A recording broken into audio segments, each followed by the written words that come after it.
नमस्कार मित्रांनो, स्वागत आहे आपल्या या यूट्यूब चॅनलमध्ये. चला तर आज घेऊन आलोय तुमच्यासाठी खूप सुंदर कथा. तत्पूर्वी आपल्या या चॅनलला सबस्क्राईब करा आणि विसरू नका सबस्क्राईब करा. अगोदर चला बरं लगेच. चला ऐकूयात आजची कहाणी. मी लहान होतो, तेव्हा माझ्या वडिलांनी माझे लग्न एका खेडेगावातील अडाणी आणि गावंढळ मुलीसोबत लावून दिले.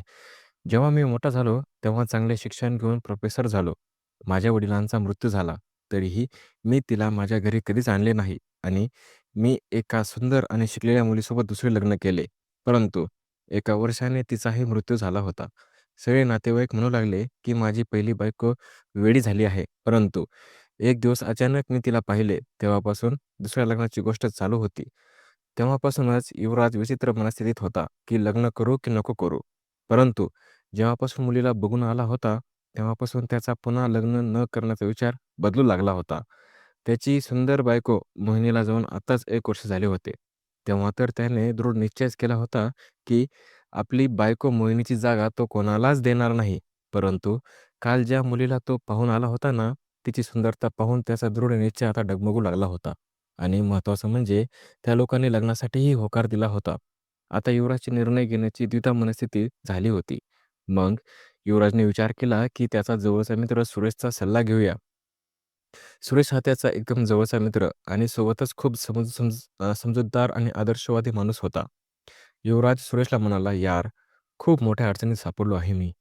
विचार केला होता, की मोहिनीची जागा कोणालाच देणार नाही. पण परवा मावशीच्या आग्रहाखातर मुलगी बघून आलो. ती खूपच सुंदर आहे यार. आता तूच सांग, मी दुसऱ्यांदा लग्न करू की नको करू?" युवराजचे हे बोलणे ऐकून त्याचा मित्र सुरेश म्हणाला, "तू दुसऱ्यांदा नाही, युवराज, तिसऱ्यांदा. आपल्या बालिका वधूला का विसरून जातोस तू? आणि मी म्हणतो, की पुन्हा लग्न करण्यापेक्षा आपल्या बालिका वधूलाच घरी का घेऊन येत नाही तू? चांगली मुलगी आहे रे ती. तू तिचा त्याग केला तर बिचारी आपल्या भावांची चाकरी करत जीवन व्यतीत करत आहे ती. कधीतरी तिचा विचार कर." सुरेशचे बोलणे ऐकून युवराज थोडा खजिलच झाला. त्याला वाटले, की उगाच कारण नसताना सुरेशचा सल्ला घेतला मी. त्याने त्या गोष्टीचा अजूनच गुंता केला होता. आता त्या वेडीला घरी येऊन जाऊ का? जिचा चेहरासुद्धा मला आठवत नाही. तिच्यासोबत किती वर्षापासून मी नातं तोडलं होतं. तिचे नाव जानकी होते. युवराज तेव्हा 16 किंवा 17 वर्षांचा होता. युवराजला त्यावेळेस शिकायचे होते. परंतु या परिवारात बालविवाहाची परंपरा होती आणि तो त्यालाच बळी चढला. बाबांच्या दबावामुळे नकार देऊनही जानकीसोबत त्याला लग्न करावे लागले होते. जानकी तेव्हा 10 किंवा 12 वर्षांची होती. त्यामुळे ती जेव्हा परिपूर्ण स्त्री होईल, तेव्हा 5-6 वर्षांनी तिला सासरी घेऊन जाण्यात येईल असे ठरले होते. तेव्हा युवराज खूप खुश झाला होता, कारण बाबांनी जी फाशीची दोरी गळ्यात टाकली होती ना, आता 5 वर्षापर्यंत तरी तिचा पिच्छा सुटला होता. याच दरम्यान युवराजच्या बाबांचा मृत्यू झाला. आई तर आधीच जग सोडून गेली होती. बाबा होते तेव्हा कधीतरी ते जानकीची बातमी घ्यायचे, परंतु त्यांच्या मृत्यूनंतर तर युवराज जसं काय तिला विसरलाच होता. 5 वर्षानंतर जेव्हा जानकी एक परिपूर्ण स्त्री झाली होती, तेव्हा तिच्या वडिलांनी युवराजजवळ तिला सासरी नेण्याबाबत सांगितले. तेव्हा युवराजने काहीतरी कारण देऊन गोष्ट टाळली होती. मग युवराजने चांगले शिक्षण घेतले आणि प्रोफेसर झाला. दिसायला तर तो चांगलाच होता. प्रोफेसर झाल्यानंतर खेडेगावातील अडाणी, गावंढळ जानकी त्याला आपल्या संसारासाठी अनुपयोगी वाटू लागली होती. युवराजने जानकीच्या घरी साफ-साफ सांगितले, की अशा गावंढळ मुलीला मी कधीच माझी बायको म्हणून घरी घेऊन जाणार नाही. आणि मग कितीतरी मुली बघितल्यानंतर युवराजने मोहिनीला पसंत केले होते. श्रीमंत घराण्याची मोहिनीची सुंदरता, तिचे शिक्षण आणि तिचे राहणीमान बघूनच युवराज आनंदित झाला होता. ही गोष्ट वेगळी आहे, की मोहिनीने कधीच गृहस्थीचा कारभार सांभाळला नाही. सगळ्या कामासाठी तिने नोकर ठेवले होते आणि स्वतः मात्र नटून-थटून दिवसभर घरी बसलेली असायची. परंतु युवराजला याबद्दल कोणतीच तक्रार नव्हती. इकडे जानकीबाबत कधीतरी ऐकायला मिळाले, की तिचे मानसिक संतुलन बिघडले आहे. ती दिवसभर फक्त पूजापाठ आणि घरातल्या कामामध्ये तिचा वेळ घालवते. कोणासोबतच भेटणे नाही, उठणे-बसणे नाही. परंतु युवराजवर या गोष्टीचा काहीच प्रभाव पडत नव्हता. तो तर फक्त मोहिनीसारखी पत्नी भेटली म्हणून खूपच आनंदित होता. परंतु त्याच्या आनंदाला कदाचित जानकीचा तळतळाट लागला. कारण मागच्या वर्षी मोहिनीला डेंग्यू झाला आणि पूर्ण प्लेटलेट संपल्यामुळे तिचा मृत्यू झाला. तिच्या मृत्यूनंतर युवराज पुन्हा एकदा घरातल्या 2 नोकरांसोबत एकटाच पडला होता. 1 वर्षभर हे असंच चालूच राहिलं. परंतु लोकांनी आणि नातेवाईकांनी सल्ला द्यायला चालू केले, की "अजून तुझं वयच काय आहे? असं एकटेपणाने जीवन कधीपर्यंत जगशील तू? लग्न करून टाक." तुलाही आधाराची गरज आहे. तुलाही पण एखादा आधार मिळेल आणि तुझा वंशही वाढण्यासाठी कुलदीपक हवंच आहे ना तुला. आणि या लोकांच्या आणि नातेवाईकांच्या सल्ल्यामुळेच युवराज पुनर्विवाहाचा विचार करू लागला होता. असो, युवराज शो ऑफ करणारा असला तरी मनात वाईट माणूस नव्हता. त्याच्या दुसऱ्या मित्रांनी सुद्धा त्याला हाच सल्ला दिला होता, की जानकीलाच परत घरी आण. मग युवराजने विचार केला, की प्रयत्न करायला काय हरकत आहे? तसेही स्वाभिमानी जानकी इकडे येणारच नाही आणि आली तरी मी तिच्यासोबत असा वागेल, की ती 4 दिवसातच पळून जाईल. हेच ठीक राहील. मित्रांच्या आणि नातेवाईकांच्यात चांगला बनेल आणि वेड्या मुलीसोबत संसारही करायला लागणार नाही. युवराज स्वतः जानकीला आणायला गेला नाही. त्याने त्याच्या नोकराला जानकीला आणायला पाठवले. कारण युवराजला असे वाटत होते, की कदाचित नोकराला पाहून जानकीच्या घरचे जानकीला माझ्याकडे पाठवणार नाहीत. परंतु असे झालेच नाही. संध्याकाळी जेव्हा युवराज कॉलेजवरून घरी आला, तेव्हा एक स्त्री पाण्याचा ग्लास सोबत घेऊन हजर राहिली. युवराज आश्चर्यचकित झाला होता. "चहा बनवू का? का नाश्ता करून घेऊ का?" "नाश्ता तयार आहे." स्त्रीचा आवाज ऐकून युवराजला काहीतरी झाले, परंतु तो काहीच बोलला नाही. मग पुन्हा जानकी म्हणाली, की "मी जानकी आहे. कदाचित तुम्ही मला ओळखले नसेल." तेव्हा युवराज म्हणाला, "हां, ठीक आहे. मला नाश्ता वगैरे काहीच करायचा नाही." युवराजने आवाज थोडा सक्तीचा आवाज केला होता. त्याने पहिलाच प्लॅन असा केला होता, की त्याच्यासोबत सक्तीने वागेल. तेव्हा जानकी म्हणाली, "ठीक आहे. चहा तर पिऊन घ्या. तुमचा थकवा दूर होईल." असे बोलून ते उत्तराची वाट न बघता जानकी स्वयंपाकघरात निघून गेली. युवराज हे सर्व पाहून आता दंग झाला होता. मोहिनी जोपर्यंत जिवंत होती, तेव्हा कॉलेजवरून घरी आल्यानंतर कधी पाण्याचा ग्लाससुद्धा घेऊन उभी राहिली नाही आणि कधी चहा नाश्ता सुद्धा त्याला विचारला नाही. मोहिनी होती, तेव्हा ती जबाबदारी नोकरांनीच पूर्ण केली होती. तेव्हा जानकी चहा घेऊन आली. चहा पिऊन युवराज आता ताजातवाना झाला. परंतु घरात त्याला जास्त वेळ घालवायचा नव्हता. त्याला वाटायचे की जानकी त्याला तिच्या जाळ्यात अडकवेल आणि युवराजला ती संधी जानकीला द्यायचीच नव्हती. त्यामुळे युवराज पुन्हा चहा प्यायल्यानंतर लगेच घराबाहेर निघून गेला. जेव्हा रात्री उशिरा युवराज घरी परत आला, तेव्हा जानकी सोफ्यावर बसून युवराजचीच वाट पाहत होती. युवराजला पाहताच म्हणाले, "हातपाय धुवून घ्या, जेवणाचे ताट तयार करते." युवराज म्हणाला, "का? घरात नोकर नाही आहेत का? मी त्यांच्याकडूनच जेवण करून घेतो. तुला त्रास करून घेण्याची काहीच गरज नाही." युवराजचे ते बोलणे ऐकून जानकी म्हणाली, "नवऱ्याला जेवण एक नोकर वाढणार का? हे माझे संस्कार नाहीत आणि तसेही एवढी पूजापाठ केल्यानंतरच मला तुमची सेवा करण्याची संधी मिळाली आहे. मला ती संधी आता घालवायची नाहीये." जानकीचे असे बोलणे ऐकल्यानंतर युवराजला काय बोलावं तेच कळत नव्हते. कारण घरात अशा प्रकारचे संस्कार त्याने कधीच बघितले नव्हते. आई लहानपणीच देवाघरी गेली होती आणि पत्नी मोहिनीला तर तिच्या स्वतःच्या सजण्या-धजण्यातच त्याच्यातूनच वेळ मिळत नव्हता. युवराज आता फ्रेश होऊन जेवण करायला बसला. पहिल्यांदा कोणीतरी त्याला हाताने जेवण बनवून दिले होते. नाहीतर लहानपणापासूनच ते आत्तापर्यंत नोकरांच्या हातूनच बनलेले अन्न तो खात होता. परंतु नोकरांच्या हातचे जेवण आणि आपल्या बायकोच्या हातचे जेवण याच्यात जमीन अस्मानचा फरक होता. त्या खाण्यात प्रेमाची गोडी युवराजला जाणवतच होती. परंतु युवराजने जेवणाची स्तुती केली नाही. कारण जेवणाची स्तुती केल्यानंतर जानकीला असे नको वाटायला, की त्यांचं नातं आता जुळत आहे. त्यामुळे त्याने गुपचूप जेवण केले आणि झोपायला निघून गेला. सकाळी कोणालाच काहीच न म्हणता युवराज लवकरच घराच्या बाहेर निघून गेला. कारण त्याला त्या पतिव्रता जानकीच्या समोर जायचे नव्हते. परंतु एक गोष्ट त्याला जाणवत होती, की त्याच्या मनात आणि डोक्यात फक्त जानकीचाच विचार चालू आहे. तिचा विचार डोक्यातून जातच नव्हता. कॉलेज सुटल्यानंतर मित्रमंडळीच्यात गप्पा मारण्याची युवराजची जुनी सवयच होती. परंतु आज युवराजचे मन घरी जाण्यास होतच नव्हते. एक अनोळखी स्त्री घरी असताना त्याला घरी जाण्याची ठीक वाटत नव्हते. एक विचित्र प्रकारचा गोंधळ त्याच्या मनात होता. ती जानकी बायकोचे सगळे अधिकार मिळवण्याचा प्रयत्न करत होती आणि युवराज तर विसरूनच गेला होता, की आपले कधी काळी जानकीसोबत लग्न झाले होते. असो, उशिरा का होईना, पण युवराजला परत घरीच यायचे होते. युवराज जेव्हा कॉलेजवरून उशिरा घरी गेला, तेव्हा तेव्हा सुद्धा जानकी त्याची वाट बघत होती. युवराज तिला म्हणाला, "तुला मी म्हणालो होतो ना, की माझी सेवा करायला माझा नोकर घरात आहे. तुला त्रास करून घेण्याची काहीच गरज नाहीये." तेव्हा जानकी म्हणाली, "मी नोकरांना सुट्टी दिली आहे."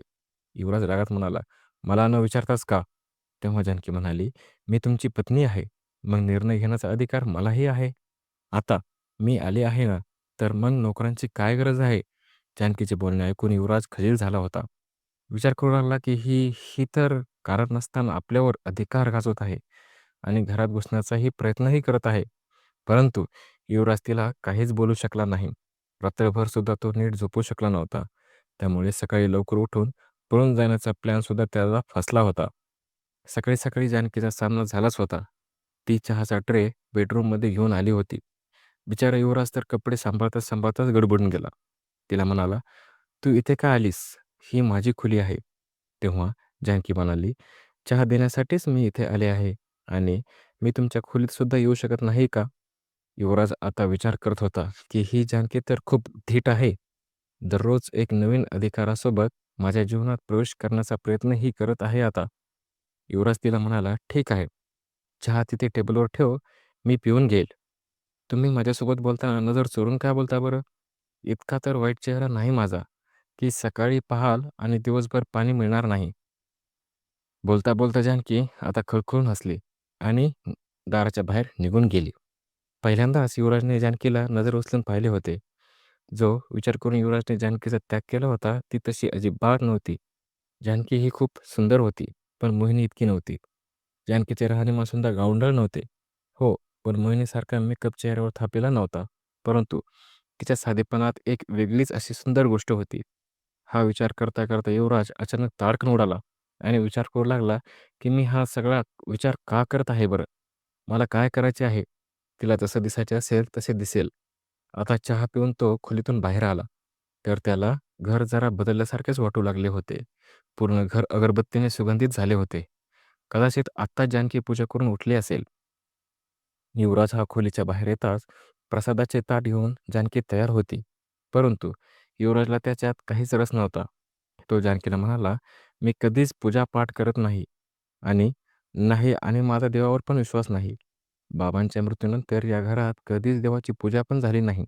त्यामुळे तू सुद्धा आपली नाटकं या घरात चालवू नकोस. हेच चांगलं होईल. तुझ्यासाठी पण आणि माझ्यासाठी पण. आणि तुझ्यानुसार या घराला चालवण्याचा प्रयत्न सुद्धा तू करू नकोस." युवराज जाणून बुजून जानकीसोबत सक्तीने हे बोलला होता. परंतु जानकीच्या चेहऱ्यावर त्याला कोणताच भाव दिसला नाही. जानकी युवराजला म्हणाली, "मी माझ्यानुसार घराला चालवण्याचा प्रयत्न करत नाही. हो, पण जोपर्यंत या घरात आहे तोपर्यंत पूजापाठ करण्याचा नियम मी बदलणार नाही. कितीतरी वर्ष पूजापाठ केल्यामुळे तर तुम्ही मला मिळाले आहात. आता जर देवाची पूजा करणं सोडून दिलं, तर देव समजेल की मी किती स्वार्थी आहे. काम झालं तर मी त्यांना विसरले." जानकीचे हे असे बोलणे ऐकून युवराज पुन्हा एकदा आश्चर्यचकित झाला होता. ज्या स्त्रीचा तिच्या पतीने कारण नसताना त्याग केला आहे, त्या पतीसाठी व्रत, उपवास, पूजापाठ कोणती स्त्री कशी करू शकते? तेही कोणत्या विश्वासावर? कदाचित जानकीने युवराजच्या मनातील ही गोष्ट वाचली होती. जानकी युवराजला म्हणाली, की "मला माझ्या देवावर विश्वास होता, की देव माझ्यासोबत कधीच वाईट करणार नाही. जन्मोजन्मीचे नाते असे कसे तुटेल बरं?" या गोष्टीवर युवराज तर काहीच म्हणाला नाही. पण मनात विचार करत होता, की इतका विश्वास अशा व्यक्तीवर ही कशी ठेवू शकते, ज्या माणसाला त्याने कधीच पाहिले नव्हते. नाही, हे सगळं काही खोटं आहे. मला फसवण्याची आणि तिच्याकडे आकर्षित करण्याची तिची चाल आहे. पण मी या तिच्या सगळ्या गोष्टीत फसणार नाही. असाच 1 महिना कधी निघून गेला, हे युवराजला देखील कळालेच नाही. परंतु आता त्याला जाणवू लागले होते, की जानकीची घरातली परिस्थिती त्याला आता खूप चांगली वाटू लागली होती. खरं विचाराल तर घर काय आहे? नातं कशाप्रकारे टिकवावं आणि कशाप्रकारे निभावावं, हे सगळे युवराजला जानकी या घरात आल्यानंतरच कळाले होते. युवराज इच्छा नसूनही प्रत्येक गोष्टीचा, प्रत्येक हरकतीचा तो मोहिनीच्या जानकीसोबत तुलना करू लागला आणि या तुलनेत जानकी कायम मोहिनीला हरवत होती. परंतु युवराजला हीच गोष्ट जानकीला सांगायची नव्हती. युवराज तर प्रत्येक वेळेस जानकीसोबत कडू बोलण्याची आणि तिचा अपमान करण्याची संधी काही सोडत नव्हता. परंतु जानकी ही कायम शांत राहायची. फक्त आपली जबाबदारी शांतपणे निभावत होती. तिला कोणतीच अपेक्षा किंवा तिची कोणती स्वप्न नव्हती. कदाचित पतीच्या घरात जागा मिळाल्यानंतर तिचे कोणतेच स्वप्न आता उरले नव्हते.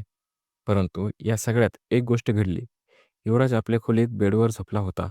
अर्धी रात्र झाली होती, की अंथरुणावर कोणाच्या तरी हाताचा स्पर्श झाल्यानंतर तो दचकून उठला. तो जानकीचाच हात होता. बस, त्याने मागे-पुढे पाहिले नाही आणि तिच्यावर जोरात ओरडू लागला. तो म्हणाला, "तुला लाज वाटत नाही का? अर्ध्या रात्री एका पुरुषाच्या खोलीत येतेस?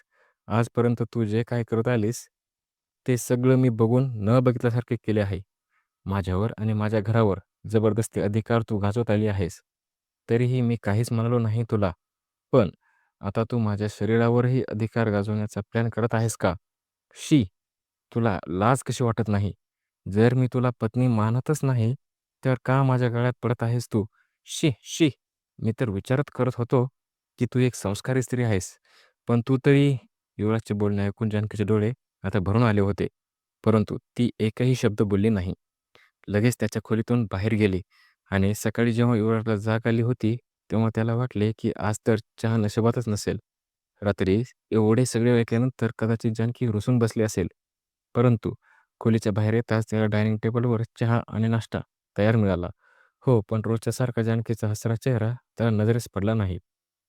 तो आता अस्वस्थ होऊन तिला इकडे-तिकडे बघू लागला होता. परंतु जानकी त्याला कुठेच दिसली नाही. आता युवराजला वाईट वाटू लागले, की रात्री उगाच तिला एवढं सगळं बोललो. तिला एवढं सगळं बोलण्याची काहीच गरज नव्हती. परंतु पुढच्या क्षणी त्याने लगेच विचार केला, बोलले तर बोललो. आता एवढ्याशा गोष्टीसाठी मी तिची माफी मागू का? त्या दिवशी युवराज कॉलेजला तर गेला, पण मुलांना शिकवण्यात त्याचे मन अजिबात करत नव्हते.